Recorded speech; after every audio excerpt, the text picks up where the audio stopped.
Psicose e Depressão, uma história de fé e perseverança, escrito por Danilo Pereira, em 2018. Dedicatória. Dedico este especial livro às pessoas mais importantes da minha vida, a minha querida esposa Mariana Volsi e a minha querida mãe Vilma Pereira, o meu querido pai Darcy Barbosa, aos meus irmãos Diego, Daniele e Gustavo, a nossa pequena amiga Kathleen, a cunhada Débora Volsi e aos seus pais Rogério e Márcia.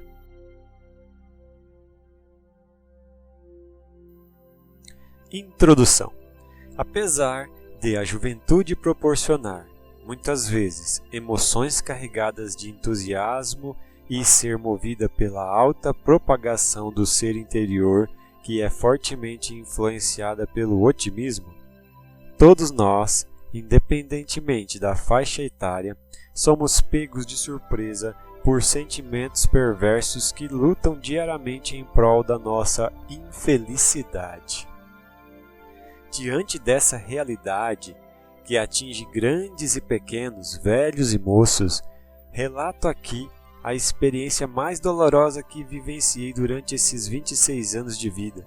Por isso, convido você a desfrutar de cada página, de cada verso contido neste testemunho, com o intuito de despertar em sua imaginação o significado de cada lágrima que escorre nos olhos daqueles que enfrentam doenças psicológicas como a psicose, mas principalmente a depressão, que tem causado feridas em tantas vidas neste mundo que nós vivemos. Boa leitura. Adolescência bem vivida. Depois de ter vivido boa parte da minha vida no estado do Paraná em minha adolescência, que foi marcada por algumas dificuldades financeiras, a minha família, por propósito de Deus, decidiu ir para a região metropolitana da capital do estado de São Paulo em busca de melhor sustentabilidade financeira. Lá, na periferia, cheia de grafites e de muros pichados, com diversas opções no que tange ao universo mental de um jovem que vive em busca de emoções, eu cresci. Foram momentos maravilhosos, com pessoas maravilhosas. Aprendi o que significa uma vida humilde, sofrida, porém digna. Lá me formei e concluí alguns cursos que almejava.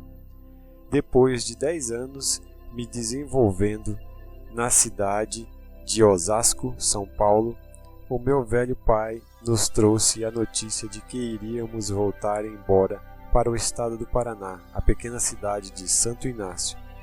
E é aí que o nosso testemunho se inicia. A volta para Santo Inácio, Paraná. Depois de planejarmos absolutamente tudo, voltamos ao Paraná. Desde a nossa partida até a nossa volta no dia 9 de março de 2013, muita coisa tinha mudado. Os amigos de infância haviam crescido, eram poucos os que a mente reconhecia. Desde então percebi que era hora de renovar as velhas amizades, de reatar os antigos vínculos, enfim, de recomeçar nesse lugar que tinha se tornado novo para mim. Contextualizei-me primeiramente na querida igreja Avivamento Bíblico, um lugar muito simples, composto por pessoas muito queridas, um ambiente familiar e dirigida por uma das minhas primeiras mentoras da fé, a pastora Juraci Cardoso. Lá, rapidamente, fui direcionado por ela. Por misericórdia divina, dei os meus primeiros passos na propagação do Evangelho, recebendo os primeiros convites para pregar as boas novas. Era tudo absolutamente novo. E o ano de 2013 foi marcado por diversas experiências espirituais. Os primeiros sinais das doenças. Logo com a nossa chegada, fui rapidamente contratado por uma empresa que estava em alta na nossa pequena cidade. Lá, comecei a desenvolver funções um tanto diferentes da minha antiga profissão, porém, graças a Deus, a adequação foi fácil e eu não via tantas dificuldades em relação a isso. Contudo, foi justamente nesse período que as coisas começaram a mudar de forma negativa em minha mente. Nesse período, durante as horas de muito trabalho, comecei a perceber que algo em mim não estava normal. A mente já não era a mesma, estava se tornando confusa, havia um som de vozes ocultas dentro de mim. Aquilo era perturbador. Era como se, ao meu lado, existisse uma grande multidão que sussurrava fortemente em meus ouvidos. No entanto, ao olhar ao redor, não havia absolutamente ninguém. Isso era constrangedor. O medo tomou conta de mim. Os sentimentos já não eram favoráveis. Os vultos constantemente eram visíveis pelas regiões que se tornaram sombrias no meu ser. A angústia me atormentava. A mente já não era a mesma.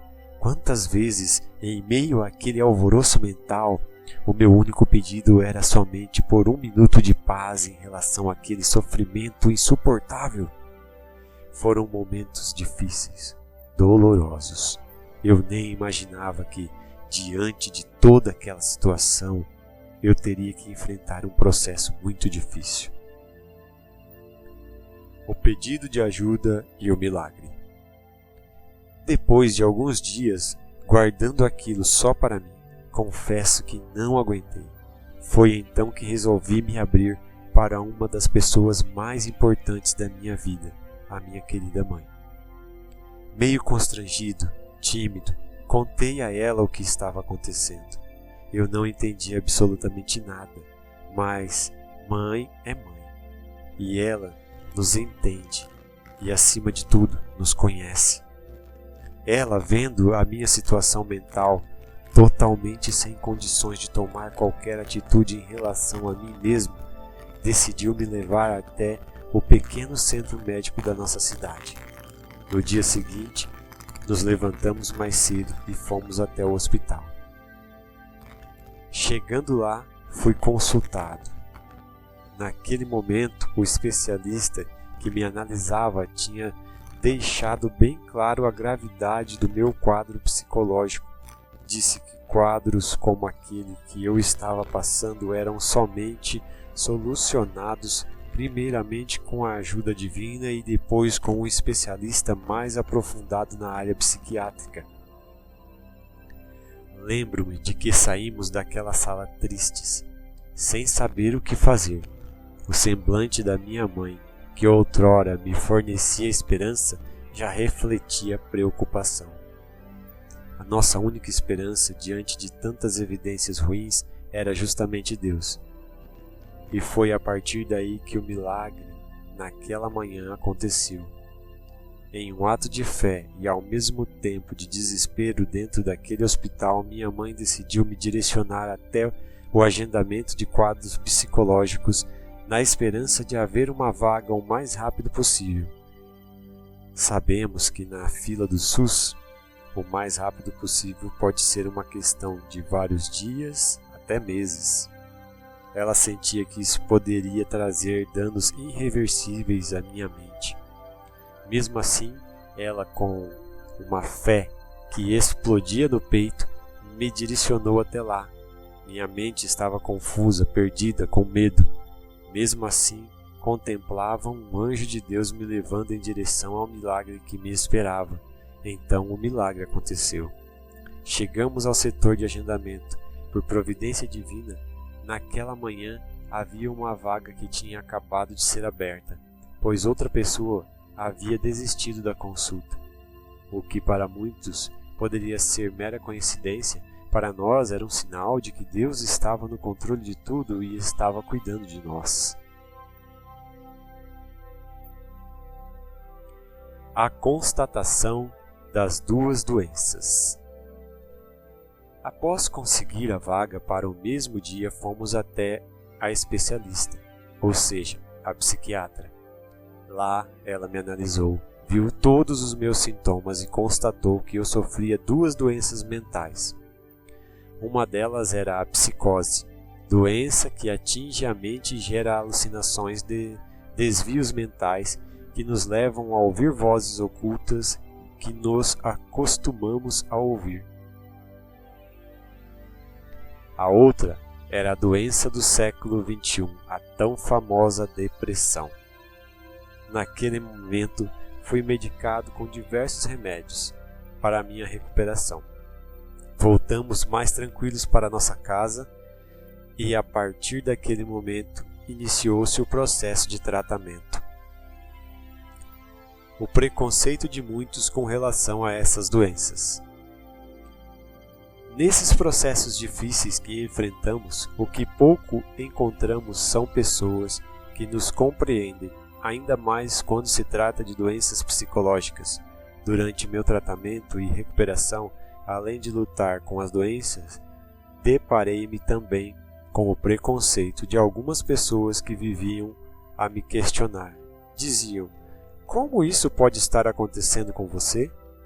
Você não é um servo de Deus? Vive apregoando a palavra dele, mas está doente? Outros diziam que a razão da enfermidade poderia ser pecados escondidos, não confessados. Aquilo me machucava muito. Foi então que me deparei com essas insensatas argumentações, fazendo-me entender que a falta de sabedoria não gera seres humanos, mas sim pessoas que são muito insensíveis para com a dor alheia, não se importando com a situação do coração do próximo. Eu sofria porque as pessoas agiam como se a depressão que eu enfrentava não fosse algo comum na vida de tantas pessoas. Agiam como se fosse uma certa frescura da alma. É triste ver tanta gente incompreendida e que sofre esse tipo de doença. Há pastores com uma lacuna dentro de si, chorando, outros suicidando-se. Enfim, todos querem ser cuidados, mas poucos querem parar um pouco para escutar você e o ajudar. Portanto, diga não a esse preconceito. Ao invés de questionar, pare e escute e tente descobrir o que essas pessoas estão sentindo. Elas precisam de você. O processo do tratamento. Acredito que todo tipo de tratamento requer paciência. Contudo, quando se trata de doenças psicológicas, a perseverança precisa ser ainda maior. O meu tratamento foi muito lento. As coisas aconteceram, mas foi tudo muito devagar. Todos os dias eu tinha uma luta, um leão para vencer. Confesso que às vezes eu me sentia desanimado. Talvez um de nossos maiores problemas seja a pressa para obter resultados de coisas que requerem mais tempo para acontecer. Não é que a vitória não chegará ou que os resultados não acontecerão. Na verdade, é uma questão de tempo. Um tempo tão importante que nos mostra uma força que existe dentro de nós que, na maioria das vezes, só os momentos de crise nos apresentam. Esse foi o meu tratamento. Havia dias em que as crises cessavam, porém em outros dias as crises voltavam. Eu nutria os momentos de esperança com relação ao dia seguinte. A paciência foi uma das minhas aliadas nessa luta que vivenciei. Portanto, não se desespere.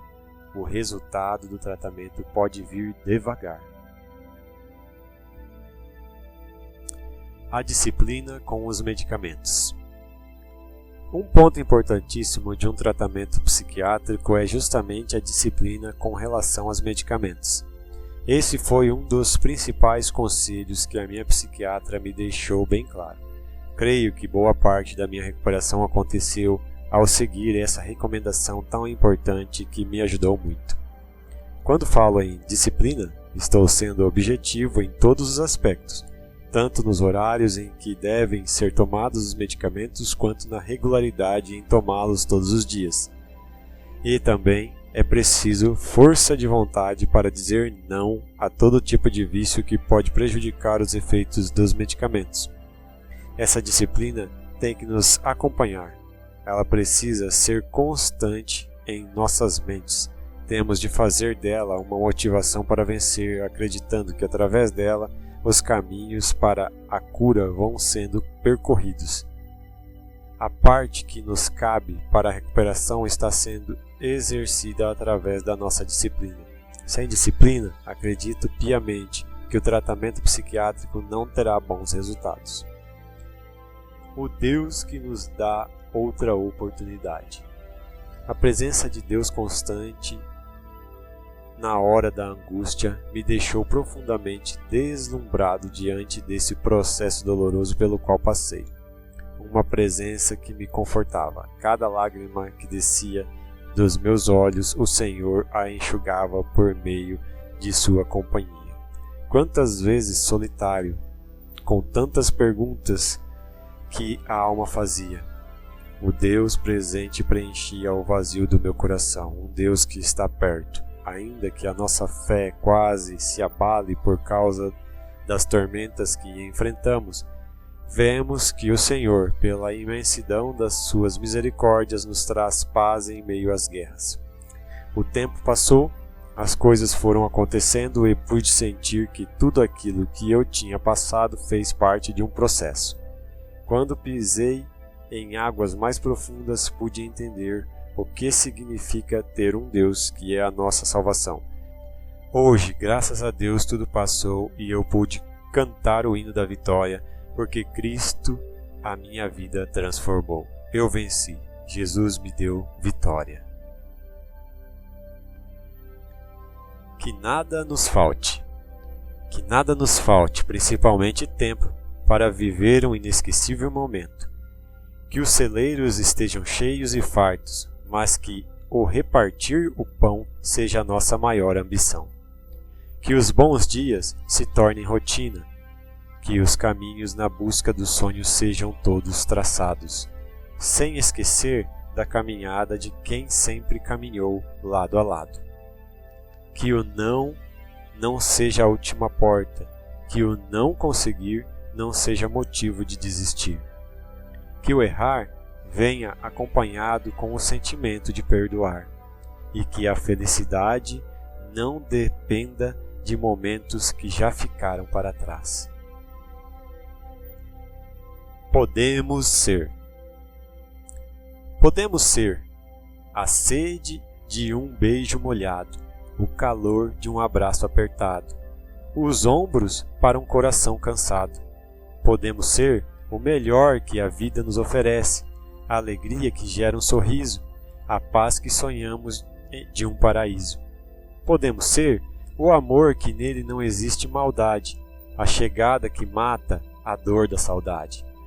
Um céu azul que nos dá asas para a liberdade.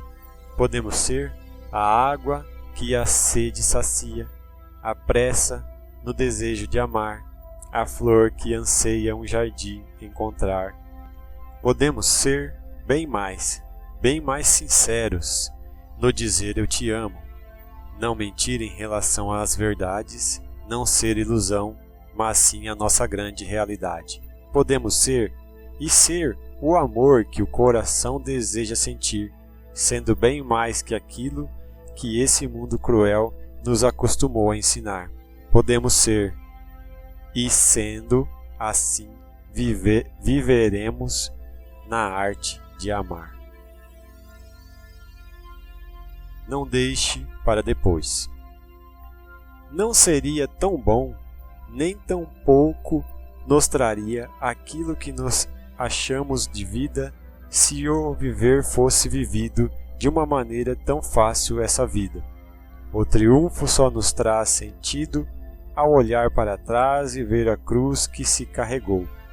A conquista só nos traz realização ao contemplarmos a dor que se suportou. Sofrimento que gera dor, dor que aperta o peito, e no canto dos olhos as lágrimas descem, coração chora. Para isso, viva mais do que a vida lhe oferece. Aprenda a ser muito mais do que isso que todo mundo aprendeu a ser. E entenda que a morte acostuma antecipar o futuro, para aqueles que sempre deixam o agora para depois. Saudade. Saudade é relembrar o passado. É o presente recordar com alegria daquele beijo gostoso que foi roubado, Saudade nos faz olhar para trás com um gostinho de quero mais. Saudade que sempre lembra daquele perfume, que sempre lembra daquele amor que fez acelerar o nosso coração. Saudade de reviver, de marcar um novo encontro, de talvez um dia sentir novamente aquele abraço que um dia nos abraçou. Saudade que muitas vezes não vai embora, que constantemente revive bons momentos em nossa memória. Saudade que traz à lembrança aquilo que nos marcou, que foi tatuado no peito, que até hoje move feito tempestade a força de um grande amor. Um dia florescerei. Todos nós um dia nascemos. No mundo somos plantados, feitos sementes, o Criador decidiu nos semear. O solo da vida é duro, rochoso, já muitas pedras no caminho e muitas vezes feridos pisamos em espinhos. Os pés sangram e às vezes na vida nos sentimos cansados, sem uma sombra para descansar. Às vezes murchamos porque é normal desanimar. Mesmo assim, sei que fui semente e um dia fui semeado, e ao ser plantado neste chão duro da vida brotei, e certamente um dia florescerei. Lágrimas. Lágrimas no canto dos olhos. Isso pode ser a dor da saudade. Lágrimas que nos entregam, que nos expõem grandes verdades. Quando tentamos mentir para o nosso próprio coração, lágrimas de um coração esmagado, que sangra pelo canto dos olhos, que descortina o cenário da alma e revela o sofrimento dos nossos corações. Sonhos. Entre sonhos e desejos absolutos existem escolhas. Escolhas que nos fazem continuar, escolhas que nos levam a desanimar. Entre escolhas e severas decisões, eis a questão: desistir ou continuar? Enquanto o coração bate, sacode por amor dentro do peito, o medo assombra aquele garoto que um dia sonhou, sonhos que só podem ser sonhados quando se despertar dentro do peito um grande e verdadeiro amor. Conselhos em relação à vida. De maneira misteriosa, a vida vai tomando o seu curso conforme os propósitos de Deus para cada coração. Nem tudo nesta vida se explica, porque há situações, experiências vividas que ao homem não cabe tentar entender. O homem muitas vezes semeia sementes que, embora por ele semeadas, ele não virá a colher o que semeou. A sua próxima geração desfrutará daquilo que ele plantou. Coisas difíceis de explicar. Uma coisa muito boa que aprendi com esta vida é amar e regozijar com aqueles que são seus e se completar com aquilo que lhe faz sentido, e isso vem de Deus. Há 3 conselhos que os sábios nos ensinam. Goze abundantemente com os frutos da sua vinha, reparta a sua fartura com aqueles que não colheram e não se despeça da vida sem antes se reconciliar com o Senhor seu Deus. Isso é prosperidade. E assim termina esse livro,